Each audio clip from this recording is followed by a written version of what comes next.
sayang yung oras ninyo. Bibihira po natin itong ma-invite for I know she is so busy. Ano po yung busin niya, lockdown lang ngayon sa mga borders ng Australia, pero po ito ay isa ring servant leader. Ladies and gentlemen, I am so honored and so proud to introduce to all of you our country manager in Australia, Miss May Baldo Eusebio. Thank you. Hello, everybody. Hello. Thank you so much, Ma'am Ching. That's so amazing introduction po. I'm so blessed po na I'm one of the blessed person na nakarating po sa akin ang balita tungkol sa Fairmax 3. And thank you very much, Ma'am Ching. Kung hindi dahil sa inyo, hindi po malalaman to ng aking sponsor, si Partner Bong. Siya po ang nag-share po sa akin at saka si Sister Janita. Actually, during that time po, kung ikikwento ko po, mabilis lang, December 2019 po, nung nag-start akong, nung nakilala ko ang Fairmax 3. And I believe this is really a God-sent product to me, answered prayer. During that time po, for over 2 years na po, meron po akong tinatagong sekreto. Yung health issue ko po. Bukod sa naghahanap po ako during that time ng beauty cream, dahil po 47 years old na po ako, talaga naman po yung wrinkles ko dito po sa Australia. Ang totoo po, mas masarap pa ang buhay sa Pilipinas. Kasi po, sa Australia, magtatrabaho po kami maghapon. Pag uwi po namin ng mga bahay namin, kami rin po magtatrabaho sa bahay. Wala po kaming katuwang. Okay, so trabaho lang po ng trabaho. Dumating po sa point ng time na napapabayaan mo na yung sarili mo. Hindi po ako nagtataka na during that time, meron na po akong issue. Pero tinago ko po for over 2 years. Kung alam niyo po yung sakit na tulo, hindi po doon sa breast po yung tulo ko. Meron po akong, for over 2 years, may discharge po yung breast ko. Every day. Walang palya araw-araw po. Natatakot ako araw-araw kung ano yung kulay naman ng mantsa ng damit ko. Kasi walang araw po na walang mantsa ang damit ko or yung aking under. So, hindi po ako buntis. Mukha lang po akong buntis that time. Pero unusual po na merong lumalabas sa breast, di ba? So, hindi ako nagsabi kahit kanino, kaya nga po tinago kong sikreto. Pero hindi dahil sa nahihiya ako po. Hindi ko sinabi sa family ko dahil ayoko pong mailipat sa kanila yung stress na meron ako. Hindi rin po ako nagpa-doktor, hindi dahil sa hindi ako naniniwala sa doktor. Hindi lang po ako nagpatingin sa doktor dahil ayoko pong marinig sa doktor na sasabihin niya sa akin na, May breast cancer ka. So, pinagpasa Diyos ko po. Ako po, depende po tayo sa wala po akong sa mga religion, okay? Pero naniniwala po ako sa faith kay God. So kaming dalawa lang po nakakaalam. So, hinold ko rin yung faith ko. Sabi ko, bahala ka na sa akin, Lord. Kung ano man. Kasi dito po sa Australia, marami na po ako nakilala na natanggal na yung breast, nakalbo pa dahil sa chemo, pero ilang buwan lang din po nawala din sila. So, hindi naman po ako against sa science, sa mga medicine dito, pero para sa akin, kung yun na yung ibibigay sa akin na way para mawala ako, that's it. Pero kung may way si God na napagalingin ako, let Him will be done, sabi ko. And thanks God. During that time, na malala na po, hindi na lang mantsa na konti. Talagang marami na siyang hanggang may nakakapana akong bukol sa ilalim niya. Hanggang sa cloudy na yung paningin ko, very weak na talaga ako. So, naghahanap lang ako, nakasiklib na ako that time, pero naghahanap lang ako ng beauty cream hanggang sa nag-message sa akin, sila Partner Bong, at sabi, Partner, tignan mo tong beauty cream na to. Saan ka nakarinig? Beauty cream, pag pinahid mo sa duling, dumidiretso ang tingin.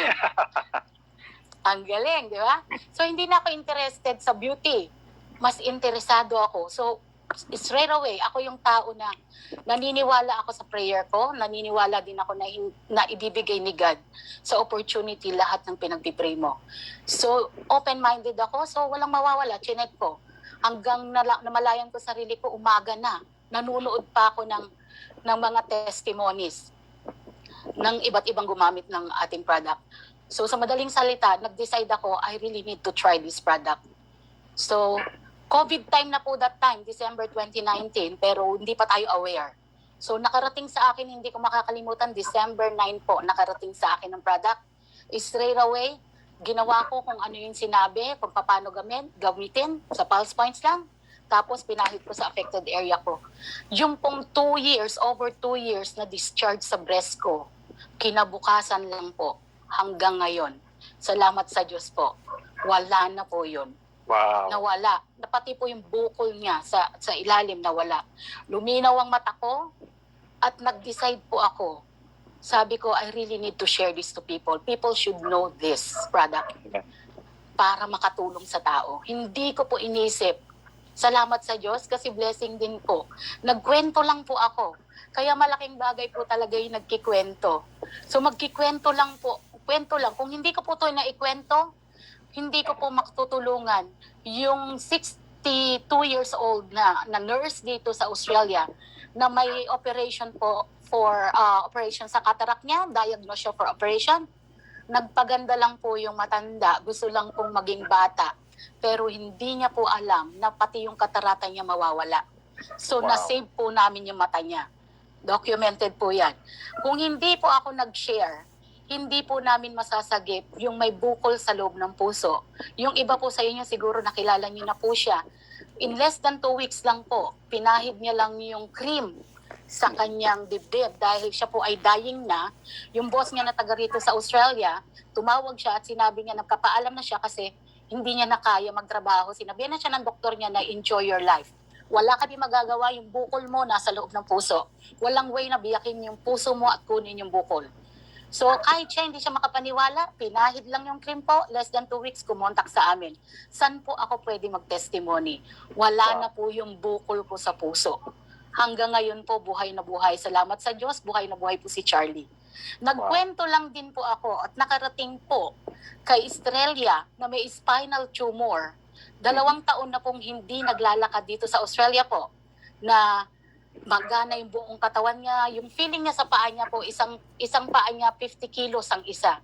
Kaya po pag magko-contest sila maglakad ng langgam, mas mauna po yung langgam sa kanya. So, less than a week lang din po. Yung 50 kilos niya, sabi niya, sis, 3 kilos na lang ang bawat isa.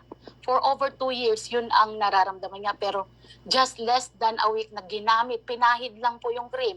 Kasama lang po, binalot yung talampakan bago matulog. Pagkalagay, gumaang po yung paa. And kung hindi po ako nagkwento, wala po kaming baby na half brain. Na-diagnose po yung baby sa loob ng tiyan ng nanay niya rito, puti po yung nanay niya. So wala lang silang choice, kahit di sila naniniwala, ayaw nilang. Dito po kasi pag may diferensya yung baby mo, nadadiagnose na, nakikita na. At gusto po ng mga doktor dito, i-terminate yung baby. So kahit may Abortion. buhay yung baby sa loob, papatayin nila tapos i-abort. So hindi sila pumayag. Nag-testimony na po si Ate Florita before po. So, amazing po yung baby lumabas. So, pinahiran lang po namin yung tiyan ng nanay every 4 hours. Yung pong half-brain baby, documented po. May paper, may mga documented na clinical study na check na talagang half-brain yung baby. Pero po lumabas yung baby, amazing. Hindi lang po basta ordinaryong baby. Paglabas niya po, mukha na po siyang 1-year-old. Nakadilat na, nagpapapicture na. Kung gusto niyo po ng mga picture, marami po kami. At yung magulang po, talagang dinala nila yung baby dito at nag-testimony sila. Kung wala itong Fairmax 3, wala kaming baby. So amazing. Nagkwento lang din po ako. Kung hindi ako nagkwento, meron po kami natulungan dito si Tony. May autoimmune disease po.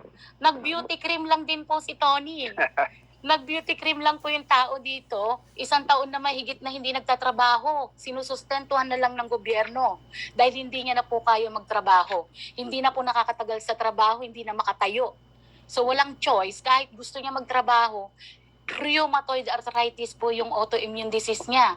Sabi niya, May, 3 araw lang magaling na ako.